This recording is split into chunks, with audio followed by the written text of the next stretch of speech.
A 27-year-old sex worker goes missing from the streets of Glasgow. There had been 6 murders of sex workers within the Glasgow area in the preceding years. This is a very, very dangerous trade because you don't know who you're going to meet, you don't know the individual, and you don't know what may happen. When her body turns up in a remote part of Scotland, a major investigation gets underway. They took about 8,000 statements and hundreds of DNA samples. It was probably at that point the biggest murder investigation in the history of Strathclyde Police. The decision was made to conduct 24-hour surveillance. This surveillance is massively expensive and is a very complicated and complex procedure. You have to be very sure that you're on the right track, that these are the people involved.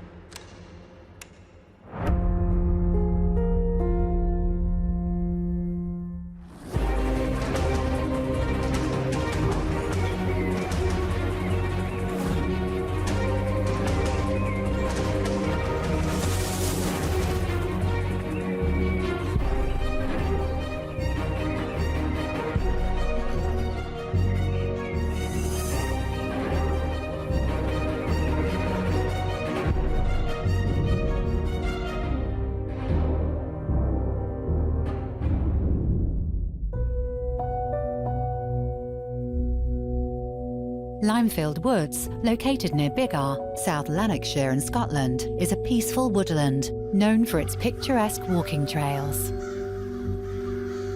Limefield Woods is a huge rural location. It's about an hour's drive away from Glasgow, about 43 miles, close to the villages of Roberton and the town of Biggar. You can go in there at daylight and the light can just disappear because of the size of the trees and the denseness of the forest. The only people that will go there are people who live in the area or are walkers or go there for a specific reason. It's not somewhere you'll find just by chance by driving past. This is somewhere you would go to have a look at the wonderful area that it is. It is a place that contrasts between day and night. During the day, it's peaceful, there's a feeling of serenity, it's tranquil, it's popular with dog walkers, it's beautiful scenery. At night, however, it's completely different. It becomes somewhere that's isolated and remote and quite frightening. It's pitch black and it's eerily silent.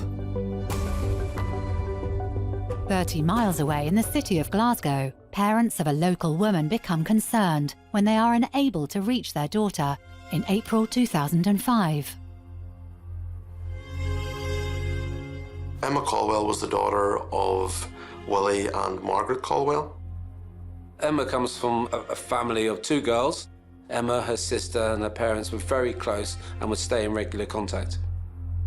Emma had a really tragic thing happen to her when she was young, and that was that her older sister got cancer and sadly died. And it had a huge impact on Emma for the rest of her life. Life had been fine up until then, whether that's through education or family life. Everything was great. Everything was what we would say, I suppose, that awful word, normal, but it was. But losing her older sister really did change her. Clearly, Emma found this such a traumatic time in her life that she turned to drugs, and subsequently she had a drug habit to fund. Now, if you're not working, in the sense of having a regular salary, you've got to have this ready cash available, and that's going to be done in really a couple of ways. One, it's either through crime, or 2, in the case of many, many unfortunate women, they turn to prostitution.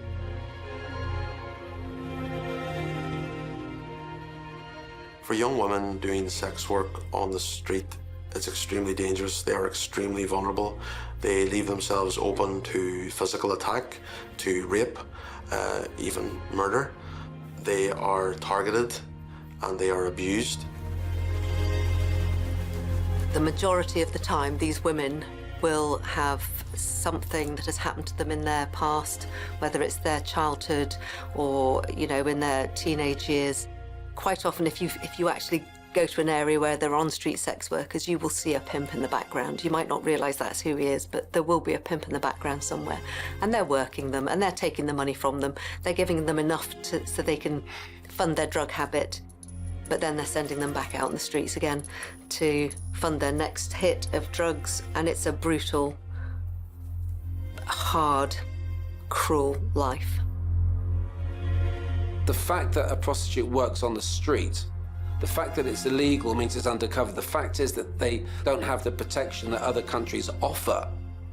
Then this is a very, very dangerous trade, because you don't know who you're going to meet, you don't know the individual, and you don't know what may happen.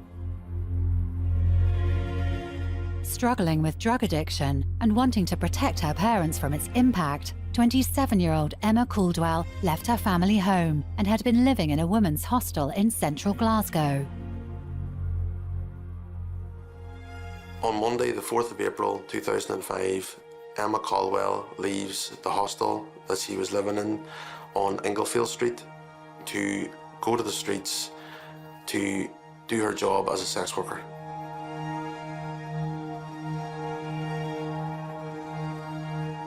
This is the last time she is seen alive. The first people to really think there's something amiss within Emma's life were her parents. About 2 days after she was last seen, her mother was phoning her and there was no response, which was unusual because they would speak on the phone every day. Even though Emma had left home and Emma was working as a prostitute, she was still in regular contact with her parents.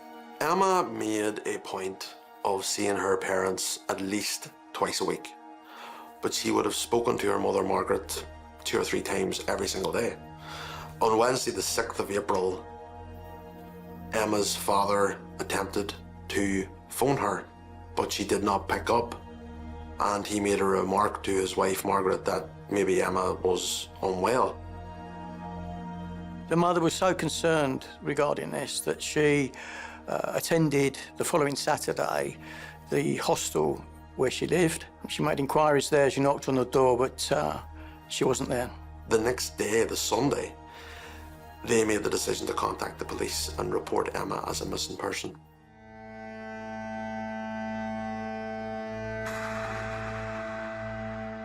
Of course, we've now got the situation that 1, Emma is an adult, 2, she is a prostitute.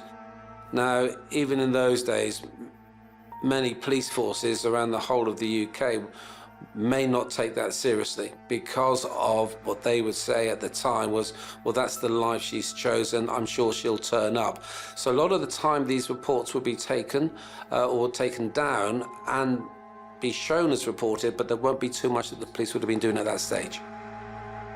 One of the things that the police would be particularly interested in, and it would set alarm bells and elevate this investigation, is that she didn't collect her methadone. A lot of drug addicts, particularly heroin addicts, will have methadone, which is a substitute, which is when they're trying to wean them off drugs, or when they're trying to, themselves realise they have an issue and they want to be weaned off drugs. And part of that is that they have a methadone prescription. To get that methadone prescription, they have to go to a chemist, and it's a specific chemist.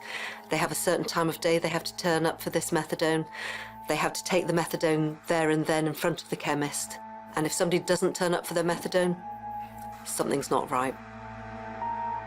Emma's family, friends, and the police become increasingly concerned for her welfare. There was a lot of things that weren't adding up.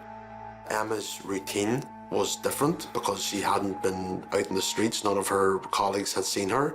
Obviously, her family had never heard anything from her in those days. No phone calls, no meetings, nothing. So everything had stopped. Her life just seemed to have stopped completely.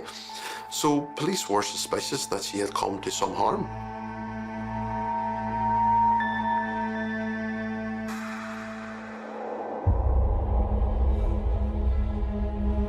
As time went on, days turned into weeks of Emma being missing. The police really then started to become more and more concerned, so much so that they warned her parents that they might have to prepare themselves for the worst. 5 weeks after her disappearance, Emma's parents' worst fears come true. on Sunday the 8th of May, a dog walker in Limefield Woods discovered the body of Emma Caldwell. The police found Emma's body in a shallow ditch within Limefield Woods. She was naked. And of course, we've now got the situation. She's 43 miles from Glasgow, last spotted on CCTV, going to work.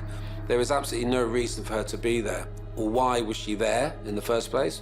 Was her body taken there, or was she led there? In which case, she must have been driven there by somebody who knows the area quite well. The investigation into Emma Caldwell's murder quickly becomes a high-profile case for the police. There had been 6 murders of sex workers within the Glasgow area in the preceding years. So it was probably at that point the biggest murder investigation in the history of Strathclyde Police. What investigators didn't know at the time was that disagreements over suspects and internal politics within the Strathclyde Task Force would significantly complicate the search for the killer.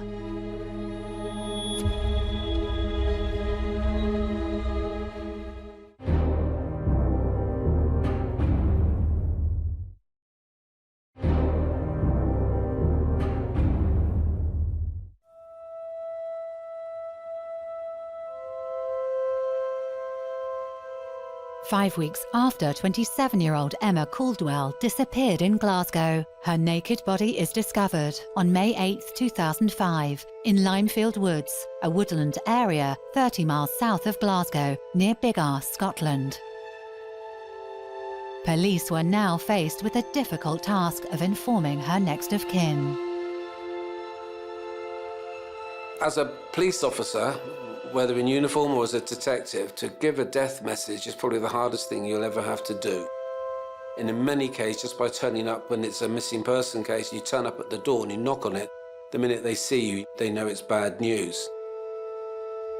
Emma's parents had the unfortunate task of identifying Emma's body in the mortuary. They were devastated because they had already lost one daughter, and now they were losing their other daughter in such a cruel way. The natural landscape of where Emma's body was found poses difficulties for crime scene investigators. It is a forest, it's full of trees. It's not going to be the easiest place to search. There are a number of steps that you need to go through. Firstly, you obviously have to forensically examine, as best you can, under the circumstances, the body whilst it's in situ. You would obviously conduct a search of the surrounding areas, and this is specialist police search teams on their hands and knees, shoulder to shoulder, and literally fingertip searching until they find anything unusual. And of course, in this instance, one thing that was discovered around her neck was a piece of wire, which becomes very crucial in the investigation. The post-mortem revealed that Emma had been the victim of strangulation, and there were markings on her neck consistent with the length of cable that had been found underneath her neck.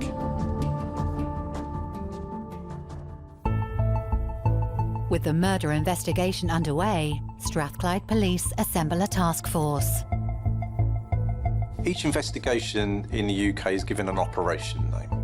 In this instance, Emma's murder, the investigation into it was known as Operation Grail, and that consisted of about 50 officers. They took about 8,000 statements and hundreds of DNA samples. So this was a huge inquiry. The nature of Emma's work makes lines of inquiry difficult to establish. They come in contact with very, very many people that don't really want to be identified.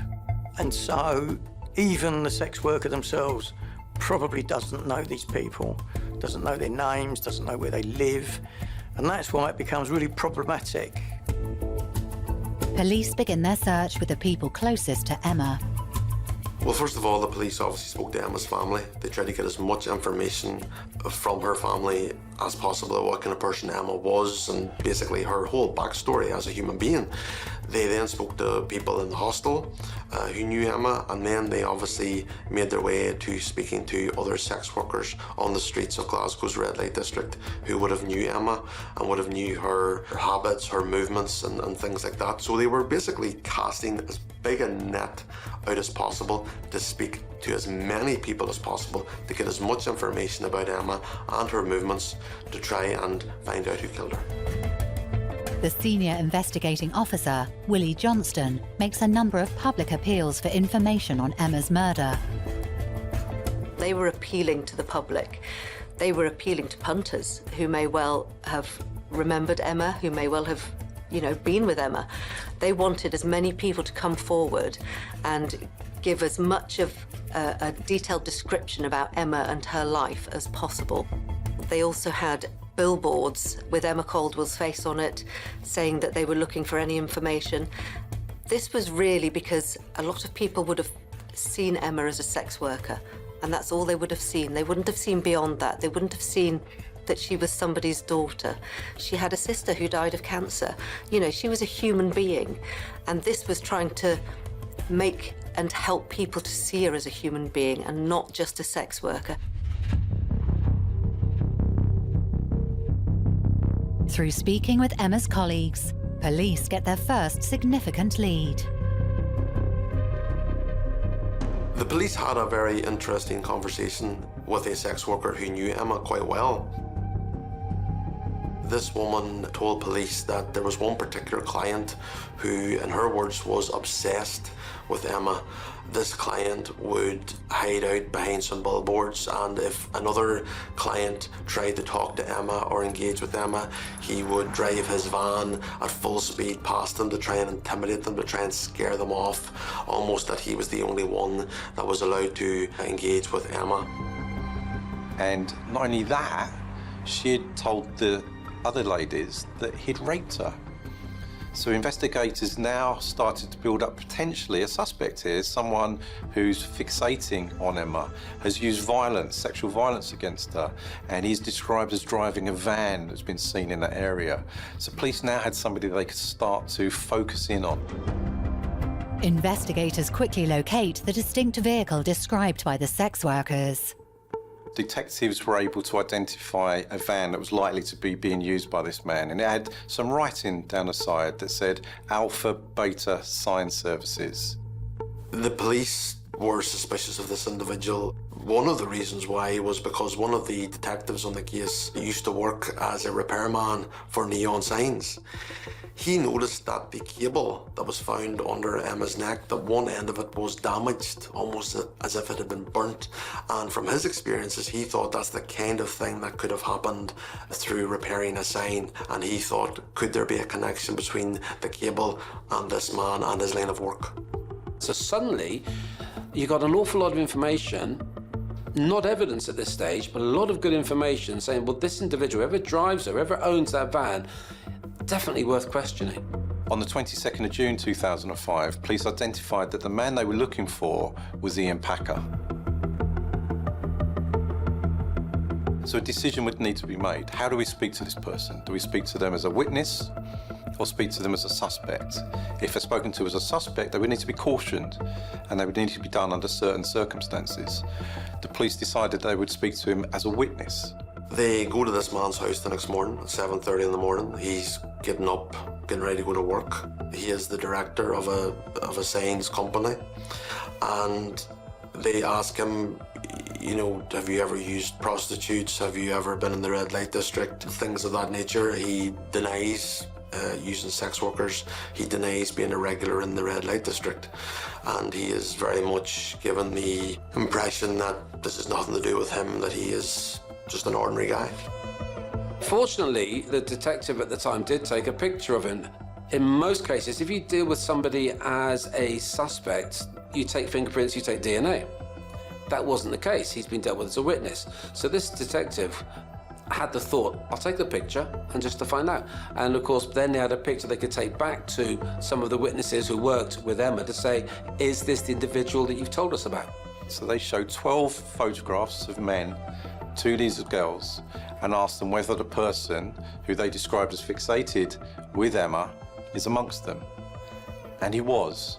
They identified Ian Packer as being that man. A background check on Packer revealed more incriminating information. During this investigation, a number of women who were also sex workers came forward to say that they knew Ian Packer, and they described him as someone that was quite scary. They described him as someone who could get very aggressive, very angry, someone that was reluctant to use protection, someone that would force them to strip off all of their clothing. And if they didn't do that, he would get very angry and he would do things like stomp his feet and raise his voice, and just not a nice guy, to the point that they actually had come up with a book called the Beware Book, and within that they had the names of clients that they were warning other working girls to stay away from, and Ian Packer's name was put in that book quite a few times, as well as an alias he had used called Peter. You've got so much evidence now coming from these wonderful witnesses who said, this is the man who is sexually violent towards us, and we believe he is responsible for the death of Emma. We know he's actually goes to certain areas. We know what he's like. So there's so much evidence being put together that these detectives think they've got the right guy. They've got the guy that's been driving the van. They've got the guy that has actually possibly been involved with some sort of cable involved with neon lights, and they've got these witnesses saying he has previous for being violent towards women on the street. Obviously, the investigation team would be quite excited by this, and they would take the next logical step, and that is to arrest and take him into custody. This would obviously have to be approved by the SIO, and in this particular case, the SIO decided that was not the course of action that they were going to take. They were instructed by the SIO not to treat this individual as a suspect. And of course, as a junior officer, you respect the decision of a SIO, but it makes you wonder why. What they don't know is behind the scenes there is a separate inquiry into the murder, and 4 suspects have been identified.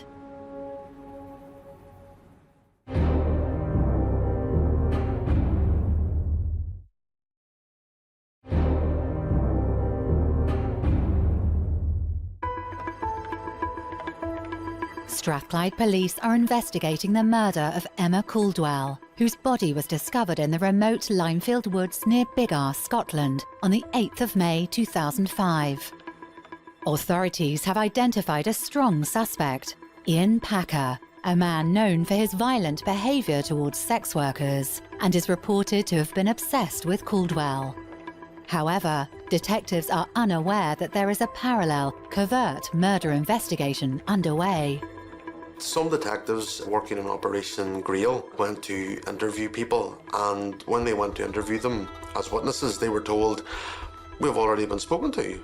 And the detectives were a bit perplexed at this and goes, "Really?" And he goes, "Oh yeah, we've had someone just, been here recently and spoken to me." And the detectives would ring back to the police station and inquire and be told, "Oh no, they haven't been spoken to." But the witnesses were absolutely insistent they have been spoken to. It then transpires that alongside Operation Grail, there is a secret unit working on the Emma Caldwell investigation called Operation Guard. There was a whole different strand to the investigation that they weren't being told about.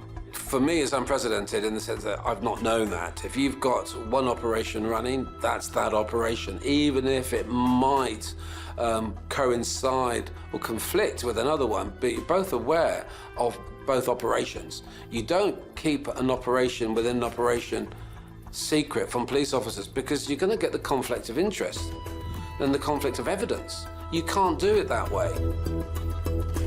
DCI Colin Field holds a briefing in the morning with DS Willie Johnson and all the detectives from Operation Grail and Operation Guard, and he tells all the detectives what they've been doing, what they've been working on. "We understand that you were interested in Ian Packer, but this is where we're heading, and this is why we're heading."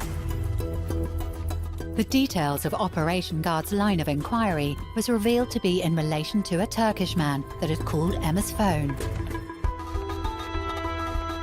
The last phone call made to Emma's phone on the night of Monday the 4th of April 2005 was a 70-second phone call from a man called Abu Bakr Onku. He was a Turkish man and he had rang Emma that night, the night of her murder.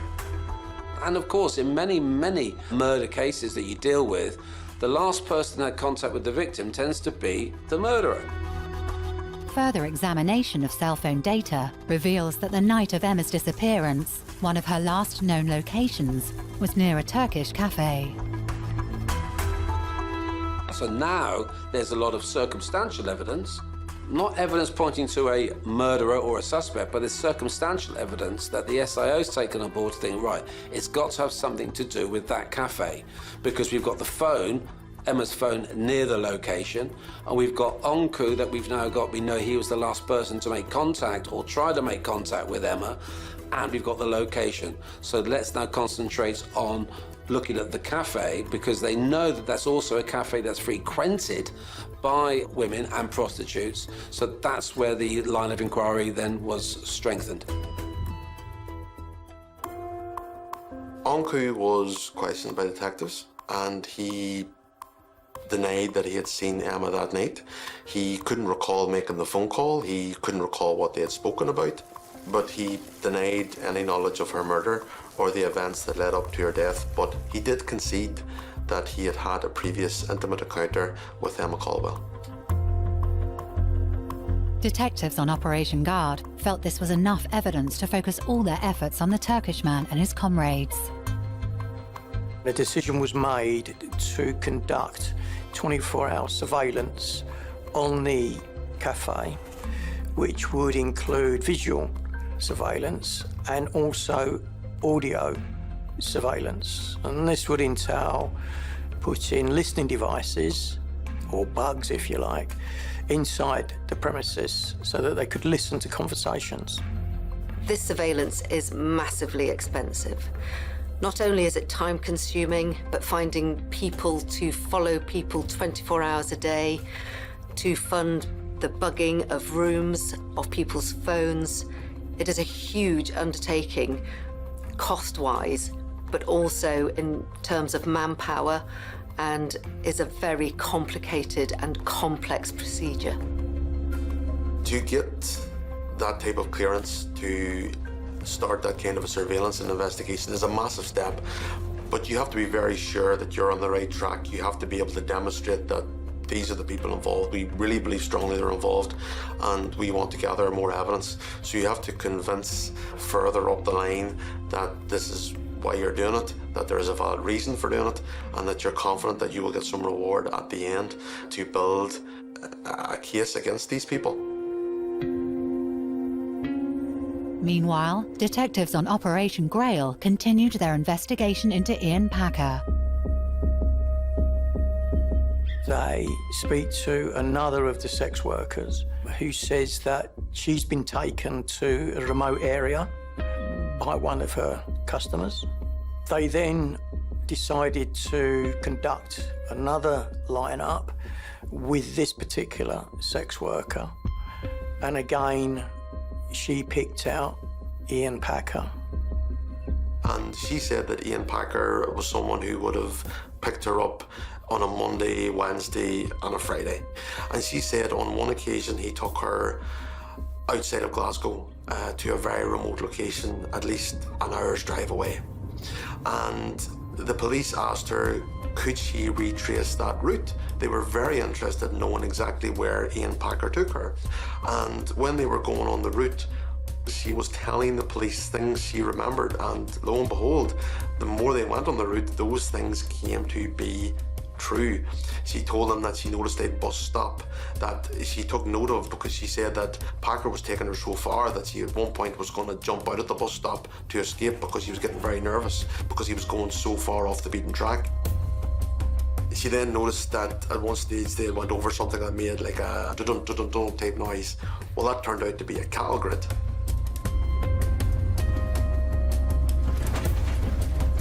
She eventually took them to the exact spot. And she described seeing Christmas trees on either side of the road, as she described them. And she said she remembers them going up to a silver gate. And she said this was the point that Packer stopped the van. Just to the left of that spot is where Emma Caldwell's body was found. So now we have another woman who, working as a prostitute, has been taken to this area by the person that she's named as Ian Packer, and it just so happens that that's the same location as Emma. This cannot be a coincidence. It can't be a coincidence, and yet it still wasn't acted on. They're directed from above to say, Ian Packer is not our man. Ian Packer will never be charged over this. This is not the direction we are heading in. You just get the feeling that the SIO is thinking, no, I want to forget that guy, because the more I've got the distraction of people talking about Ian Packer, I'm losing what I'm trying to gain on the individuals who I believe are responsible for it from the Turkish cafe. So he tells the officers straight away, go and speak to him as a witness and tell him that is it. We don't need him any longer. He's free to carry on his own business. But when detectives visit Packer to tell him he is eliminated as a suspect, he makes a shocking admission. Now he admits to everything. Yes, he does know Emma. He has met Emma. He does use prostitutes, but he didn't hurt her. He's non-violent, and he sticks to that type of the story. But now we go back and you think these detectives must be sitting there thinking, wow, hang on. You've gone from lying to us to driving that van, being possibly associated with the cable. We've got witnesses who've put you at the location. We've got witnesses who say you're a violent individual who's raped some of the prostitutes. And now you're admitting to knowing Emma and having been with her. Based on Packer's confession, detectives on Operation Grail make a tactical decision.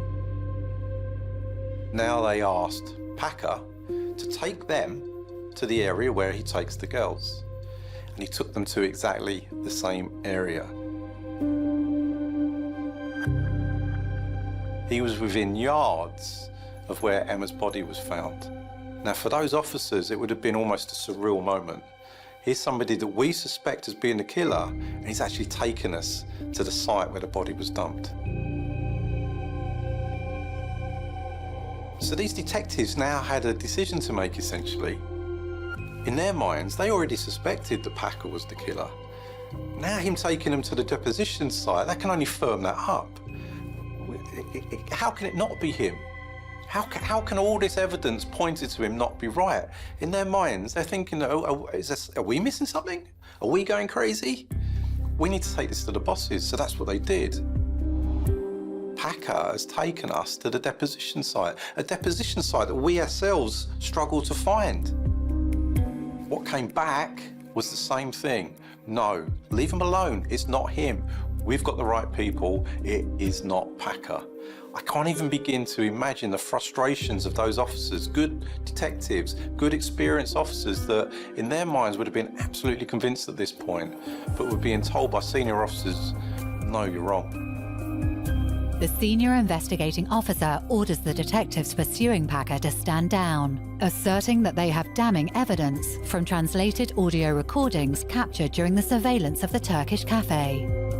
During these conversations, a casino was mentioned, and in fact the casino was next door to the premises.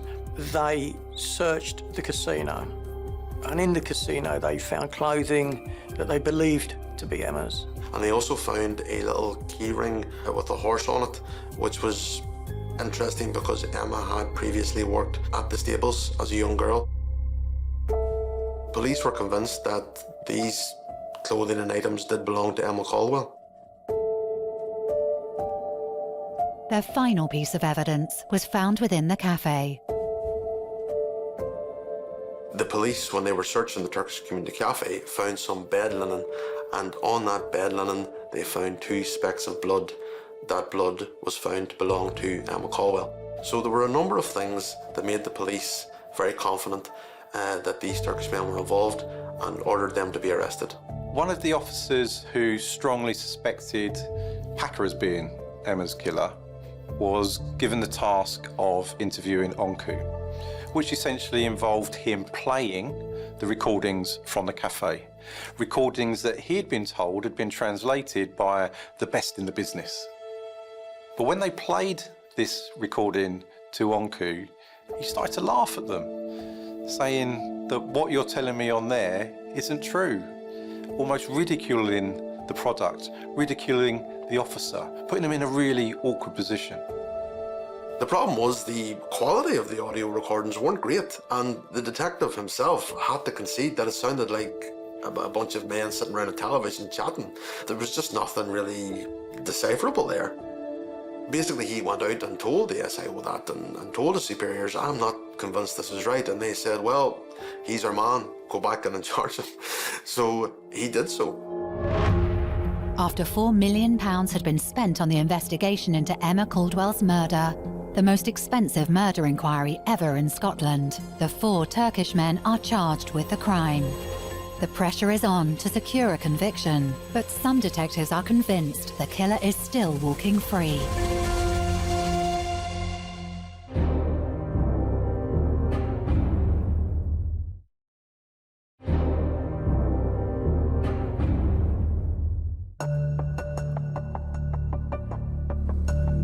On May 8, 2005, the body of 27-year-old Emma Caldwell was discovered in a remote woodland 30 miles south of Glasgow, 5 weeks after she disappeared. Strathclyde police charged 4 Turkish men with her murder following a major surveillance operation at their cafe, making it Scotland's most expensive murder investigation. Police seek authority to charge the 4 men with Emma's murder, and that's granted. So they're now going to stand trial for Emma's murder. And the defence team would have to look at the evidence and essentially question it, test it. And the main part of the evidence were these recordings from the cafe. Worryingly, what transpired was the experts that the senior officers had used to transcribe the recordings were in fact Turkish-speaking officers whose grasp of Turkish actually wasn't fluent. One of the police officers, whilst he was of Turkish descent, he only had an O-level in the subject of the Turkish language. Another officer, again of Turkish descent, had to confess that his knowledge of the language was, at best, limited. So it was far from the best experts in the land. Independent translators are brought in to transcribe the recordings in preparation for the trial. The independent experts come in, they listen to the recordings, and they say, what is alleged to have been said here is not obvious. We can't say that this is what is being said. It's quite clear that none of this is being said. The other situation was that, yes, Emma Caldwell's blood was found in the Turkish cafe, but you have to remember that police knew that sex workers had been taken there in the past. That does not necessarily prove that she was killed there. The other issue in regards to the clothing and keyring found at the casino, they were never 100% confirmed to belong to Emma Caldwell. The police found them and put 2 and 2 together and thought, well, these have to be Emma's, but they were never independently verified as having belonged to Emma Caldwell. At this point, obviously, that line of inquiry has completely collapsed, which is unusual because, generally speaking, all the evidence is checked and double-checked to make sure that we've got it right. This strand of the inquiry collapsed very, very quickly. You've now got the whole situation here that you've got the money being spent. £4 million being spent on this operation alone, not the original Operation Grail. So what do? We've got the wrong people, we've got no evidence, it's fallen through, what do we do? It's quite an embarrassment for that SIO. Hindsight is a wonderful thing. It's not like this was built on no foundations. This was built on some foundation. The problem was that it went further than what it should have. If the police had got the independent experts in at an earlier stage to make the translations and to transcribe the audio recordings, and if they had turned around and said, this is not going to get to court, we can't hear anything, this is not what is being said, this is inaccurate, it may not have went as far. The situation now was that the evidence they had against these 4 men was essentially rubbished. meaning that the case against them collapsed. They were now to be released. It is strange and questionable as to when the Turkish men are eliminated and exonerated as suspects, that they didn't return to the alternative in a very strong suspect in Ian Packer. That in itself is strange, because there was so much pointing to Packer. Though suspicion remains towards Packer, nothing happens for almost 15 years. In 2019, Ian Packer approaches the BBC, and he approaches a well-known journalist called Samantha Poling, and he wants to tell his side of the story. He wants to clear his name, and he feels her interviewing him is the best way to achieve that. In the production of this particular documentary, Ian Packer decides that he will voluntarily appear and openly admits that he knows Emma, openly admits that he uses prostitutes, but says he has never been violent towards them, and he certainly has never raped any of them. If Ian Packer had been raised as a suspect by detectives originally, one of the processes that they would go through is to build up a picture of his life, trying to understand if there's a pattern of behaviour. That didn't take place because he wasn't raised as a suspect. But those making the documentary went through that process, trying to build up that picture of him. What Samantha Poling did was Samantha Poling went and spoke to as many people as she could about Ian Packer.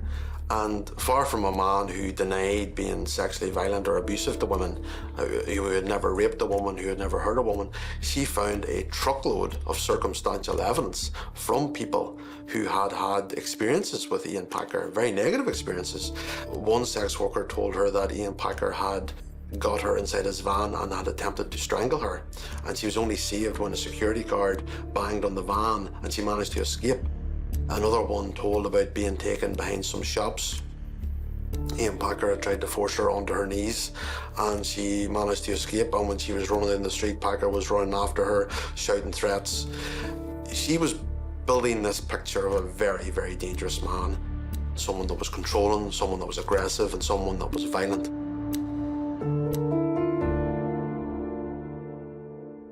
A woman called Magdalene Roberts is interviewed as part of the documentary. She knew Packer when she was a child. Ian Packer had become a friend to her family, and she had a very disturbing experience with Ian Packer to tell. She said that Packer would sexually harass her, and she's 14 years of age at this point. He would sexually harass her, he would intimidate her. She would wake up in the middle of the night to find him standing by her bed staring at her. That then escalates to him sexually assaulting Magdalene and eventually raping her in her own home. She told her family what had happened, and they basically said to her, you're making it up, or they didn't really believe her. But 10 months after the murder of Emma Caldwell, Magdalene Roberts reports her rape by Ian Packer to the police. And the police, unfortunately, do nothing with it. On camera, Samantha Poling confronts Ian Packer with her findings. His decision to participate in the documentary would be his downfall.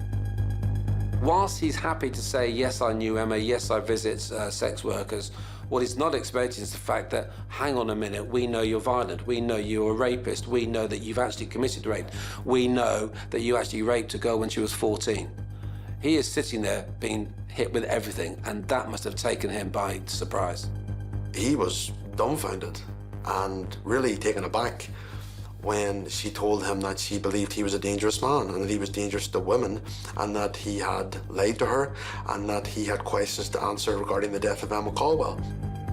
Shortly after the documentary is published, 13 years after Emma's murder, an ex-partner of Packer comes forward and tells police that he had attacked her. He actually was jailed for attacking his former partner. He then subsequently, post that, is charged with the murder of Emma Caldwell, and the interviews he gave to Samantha Poling form part of the evidence. Ian, can you describe your relationship to me with Emma Caldwell? Could you provide a description of Emma to me? Can you confirm where and when you first met?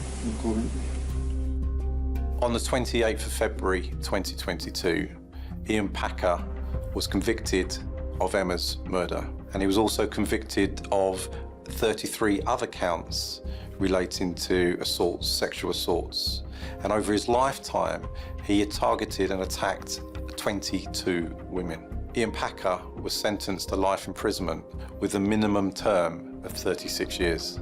It has turned out that he has become one of the most prolific rapists and sex offenders in modern Scottish history. He has put himself in the frame for a murder that he committed many years ago, and I find it astonishing that he would do such a thing, and unbelievable. When I look at Ian Packer, I see a sexual predator who was driven by his need for power and control over vulnerable women, sex workers, 14-year-old girl, people that he could easily prey on. And the fact that he was allowed to keep carrying on his crimes, he was almost emboldened. And I think that's the biggest tragedy here of how many victims that fell foul of him when they didn't need to. For the family, they would have undoubtedly mixed feelings about his conviction. There would be that satisfaction that eventually someone has faced justice for Emma's murder, but he was allowed to live for that interim period. He was allowed out and about to live his life, a life that Emma will never lead.